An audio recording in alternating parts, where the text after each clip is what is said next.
Hello friends, today we have to start with our new topic Introduction to VHDL. Myself Professor Nitin L. Ahire, MIT's Institute of Engineering, Nasik. Lecture number 1, Introduction to VHDL. VHDL. What is VHDL? It is a one type of digital system design using hardware description language, and it is an established methodology in EDA. EDA stands for Electronic Design Automation. EDA stands for Electronic Design Automation. VHDL is a one type of digital system design using hardware description language. Basically, it is designed by EDA. VHDL stands for Very High Speed Integrated Circuit Hardware Description Language.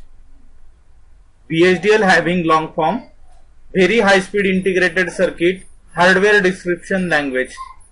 Number of times it should be asked in a practical examination. So always be keep in mind VHDL. HDL stands for Hardware Description Language, but V stands for VHSIC. VHSIC means Very High Speed Integrated Circuit. Okay.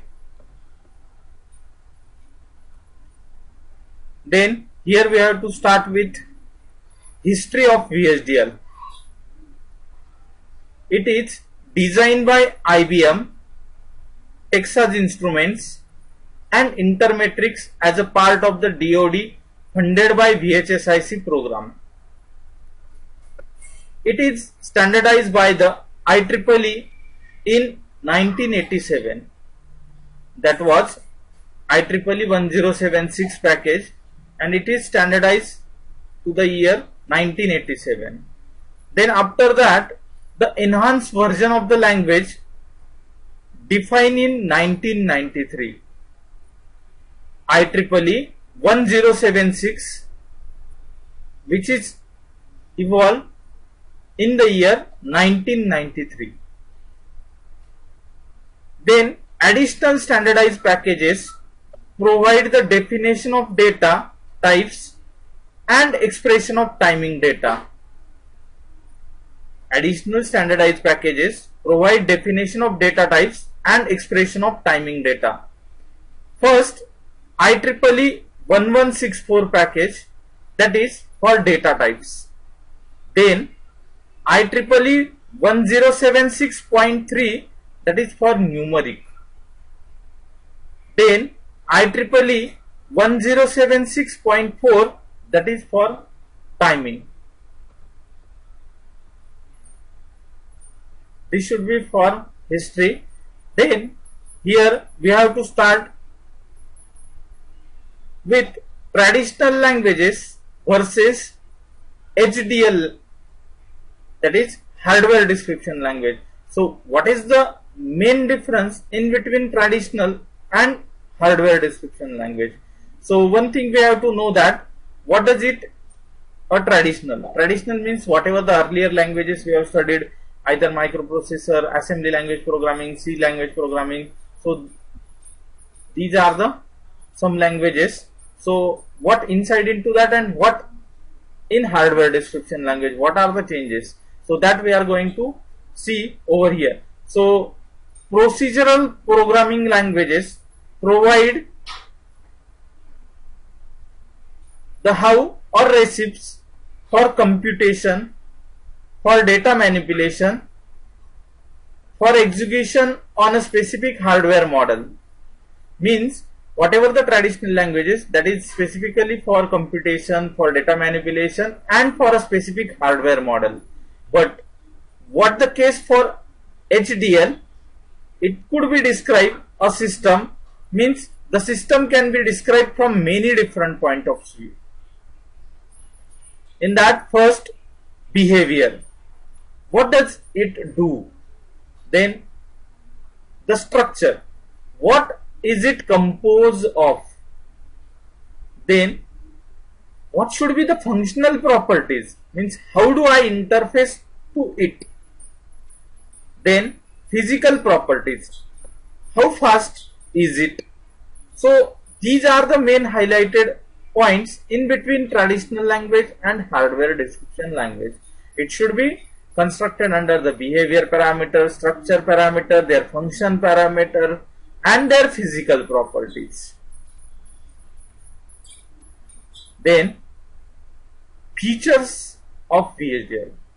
Basically, VHDL is an amalgamation of following languages. First, concurrent language, then sequential language, then timing specification parameters, then simulation language, and test language. These are the five features which is based for VHDL program. VHDL has got powerful language construct. If else, with select, etc. are the constructs. Design hierarchies to create modular designs. Supports design libraries. It facilitates device independent design and portability. So these are the some features related to your VHDL language. It has got powerful language construct, likewise if else, with select, etc. Design hierarchies to create modular designs.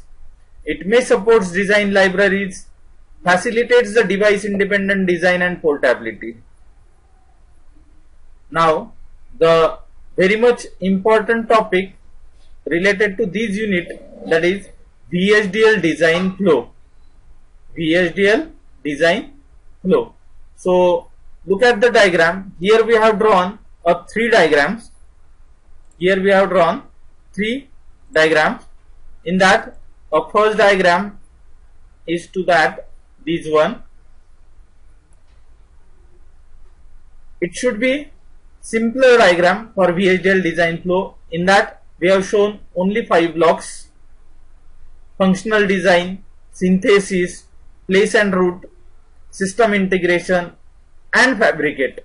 And after each and every step we have to make the iterations, means whatever the functions we have designed, that function we have tested, checked, and whether it is follows our requirement, then it may move towards the next step. Otherwise it may have to the iteration for same step, means whatever the changes we required, according to that we have made the modification into that. Every step we have to do that particular iterations. So that is the first diagram for VHDL design flow. Now this should be your second diagram. Here design specification, behavioral description, RTL description, that is hardware description language, then functional verification and testing, logic synthesis, timing verifications, then get level netlist, logical verification and testing, floor planning, automatic place and route, then final physical layout, layout verification and implementation. It is again one type of VHDL design flow, but it is a very clear idea about each and every step. What should be the first design specifications, means whatever the user requirement, according to that their specifications they may have to design some stage, then do their behavioral descriptions, means what should be its behavior and all that things. After that the register transistor logic diagram can be designed, then whatever the function it should be assigned for that particular, that functional verification and their testing. If it is satisfied, then okay, otherwise it may have to previous stage, then again going to change with their RTL design and again may verify the function. Then afterwards logic synthesis and timing verifications. Logic synthesis means according to that whatever the logic we have to implement, whether that should be proper one or not. Here we have to do their synthesis, and whatever the timing specifications or time delay is there, that could be verified over here. After that, the gate level netlist, means the gate level diagram should be there. Then logical verifications and testing. Once the design can be logically verified and tested, if it is okay, then go for floor planning. Otherwise it could be having a RTL description, means it may having a changes, and then again check their functionality, synthesis and logical verifications.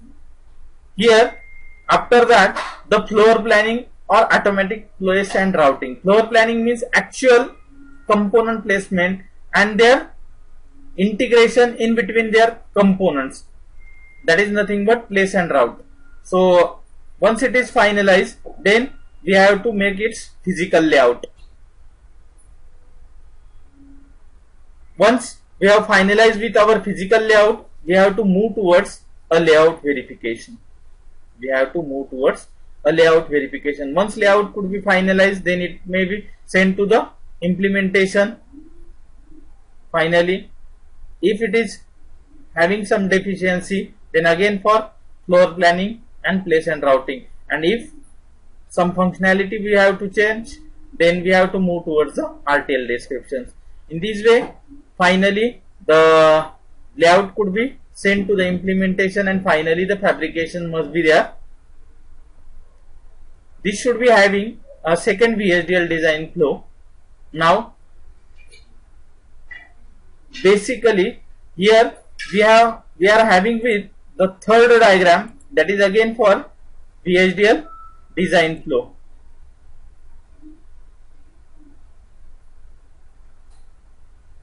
This should be again one of the VHDL design flow. Basically we are trying to consider with the third diagram.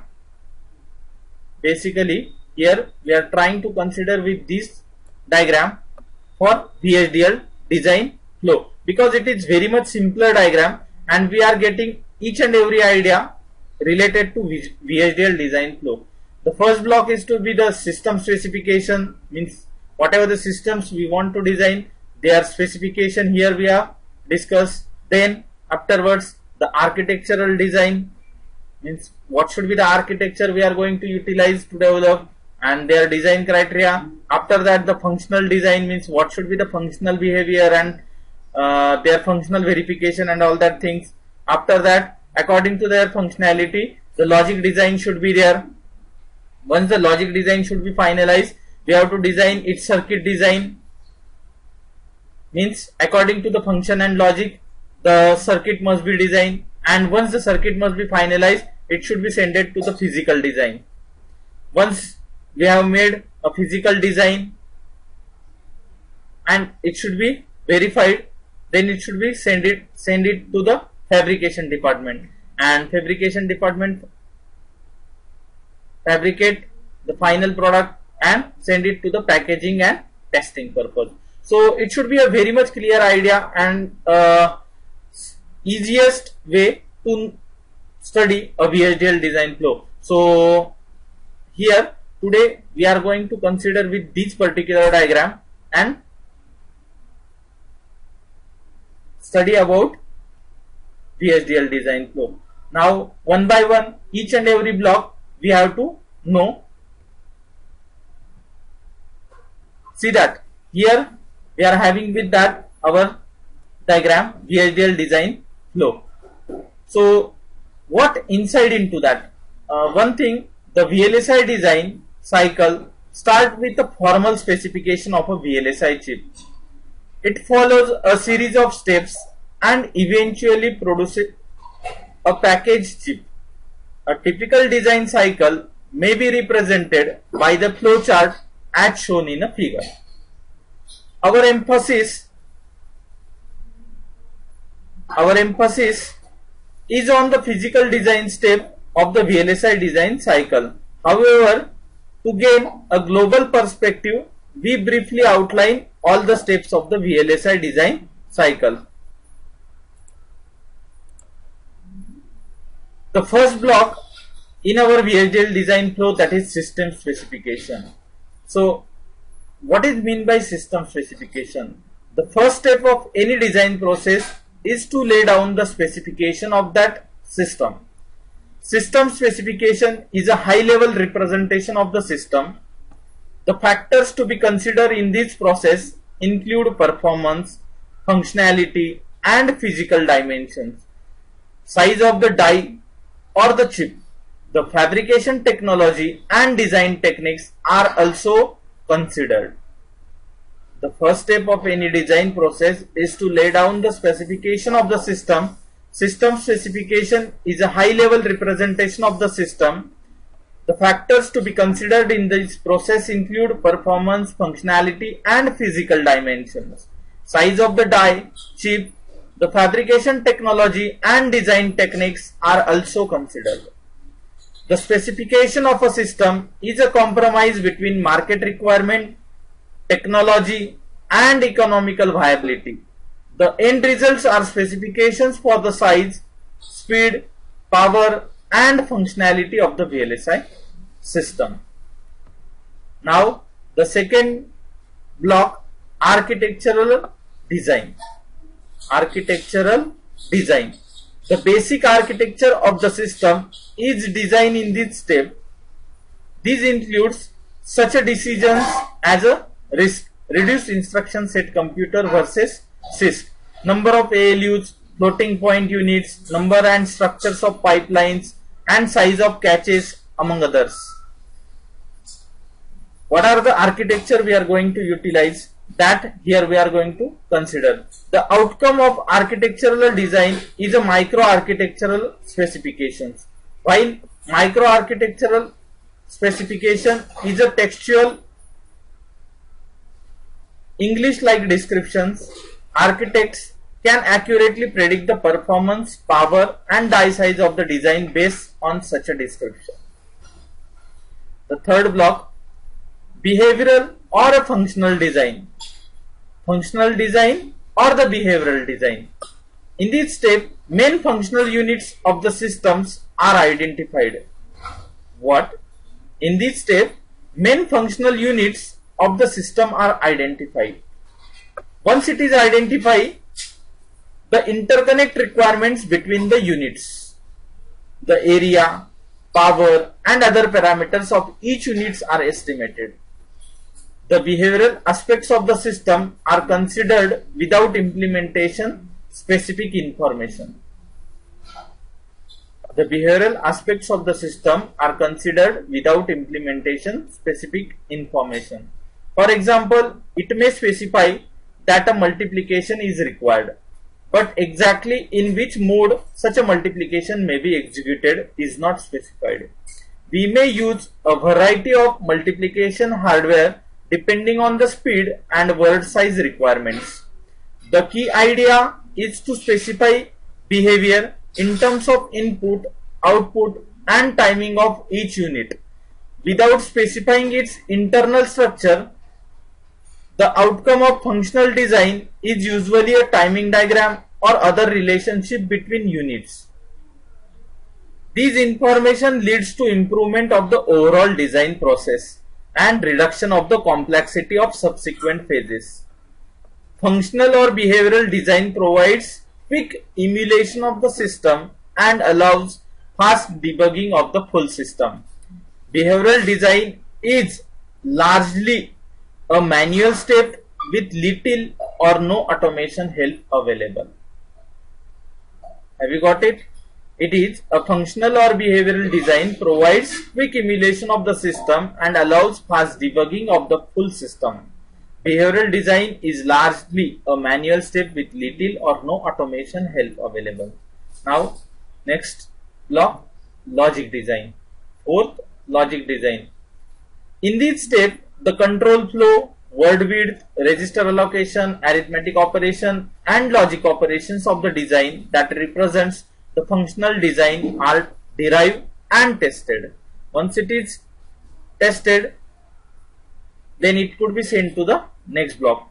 This description is called RTL description. RTL is expressed in a hardware description language such as VHDL or Verilog.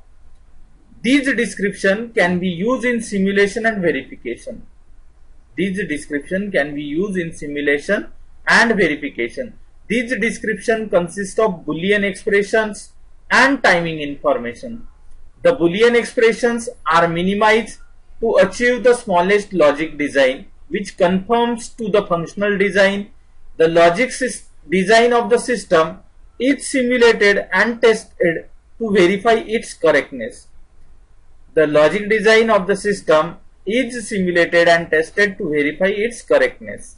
In some special cases, logic design can be automated using high-level synthesis tools. These tools produce a RTL description from a behavioral description of the design. Now next block, circuit design. The purpose of the circuit design is to develop a circuit representation based on the logic design. The purpose of the circuit design is to develop a circuit representation based on the logic design. The Boolean expressions are converted into a circuit representation by taking into consideration the speed and power requirement of the original design. Circuit simulation is used to verify the correctness and timing of each component. The circuit design is usually expressed in a detailed circuit diagrams. These diagram shows the circuit elements, cells, macros, gates, transistors and interconnection between these elements. This representation is also called a netlist.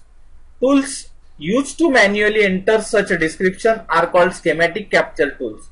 In many cases, a netlist can be created automatically from logic RTL description by using logic synthesis tools. The circuit design is usually expressed in a detailed circuit diagram. These diagrams shows the circuit elements and interconnection between these elements. These representation called netlist, and in many cases a netlist can be created automatically from the RTL description by using logic synthesis. The next block, circuit design. The next block, physical design. Physical design, in this step the circuit representation or netlist is converted into a geometric representation. As stated earlier, the geometric representation is called a layout. Layout is created by converting each logic component, means cells, macros, gates and transistors and all that things, into a geometric representation, means specific shapes in a multiple layers, which performs the intended logic functions of the corresponding component. Connection between different components are also expressed as geometric patterns, typically lines in multiple layers. The exact details of the layout also depend on design rules, which are guidelines based on the limitations of the fabrication process and the electrical properties of the fabrication materials.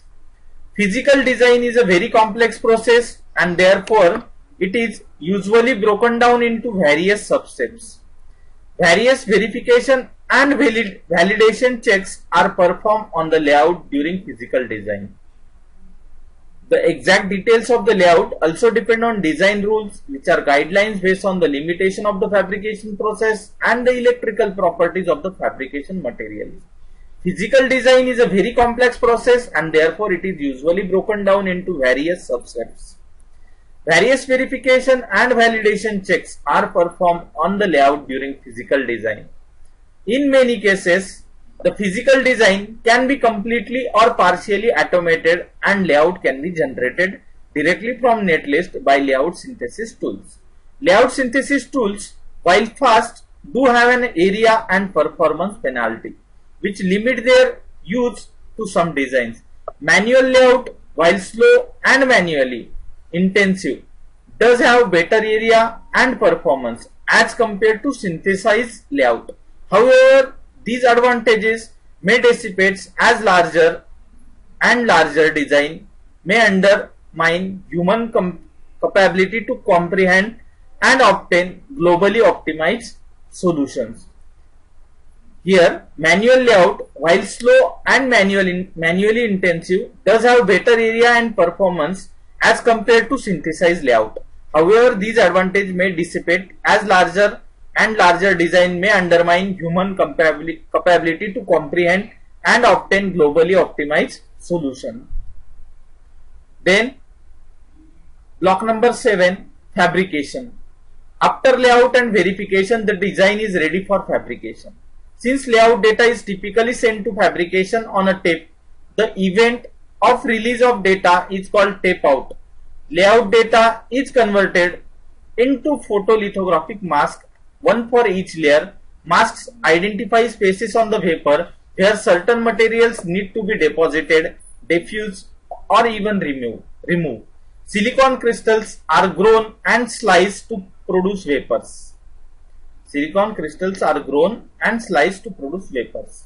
Extremely small dimension of VLSI devices require that the vapors be polished to near perfection. The fabrication process consists of several steps involving deposition and diffusion of various materials on the vapor. During each step, one mask is used. Several dozen masks may be used to complete the fabrication process. A large wafer is 20 centimeter, that is 8 inch in diameter, and can be used to produce hundreds of chips. Depending on the size of the chip, before the chip is mass produced, a prototype is made and tested. Industry is rapidly moving towards a 30 centimeter means 12 inch wafer, allowing even more chips per wafer, leading to lower cost per chip. Then block number 8, packaging, testing and debugging. Finally, the wafer is fabricated and diced into individual chips in a fabrication facility. Each chip is then packaged and tested to ensure that it meets all the design specifications and that it functions properly. Chips used in a printed circuit boards are packaged in dual inline package, pin grid array, ball grid array and quad flat package. Chips used in multi-chip modules are not packaged since MCMs use bare or neck chips. Means multi-chip modules use bare or neck chips. PCB, printed circuit board, package in dual inline package, pin grid array, ball grid array and quad flat package. This type of package we have to use for a chip design or IC manufacturing. This should be one VHDL design flow. After that, again we have to go with our first diagram, that is simpler one: functional design, synthesis, place and route, system integration and fabricate.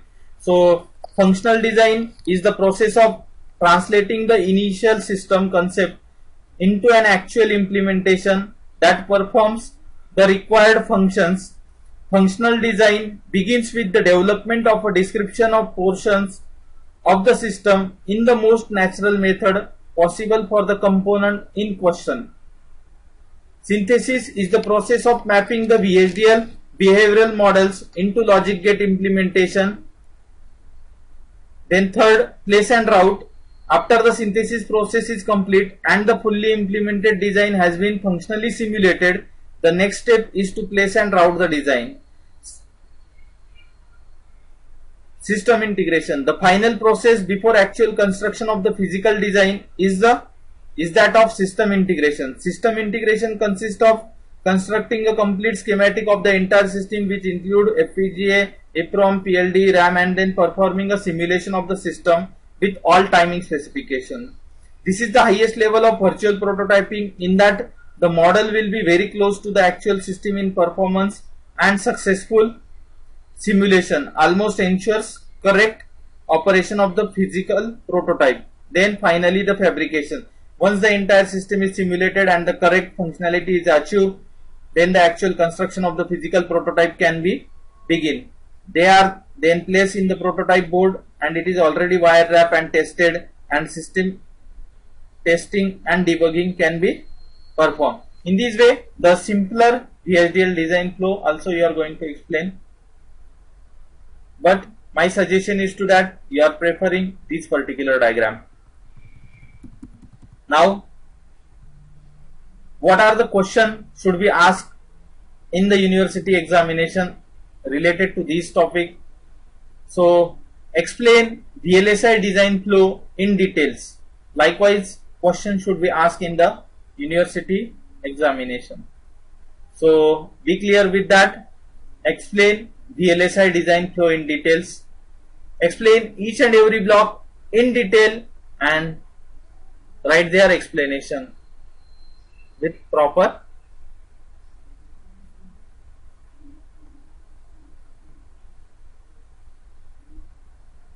tomorrow we have to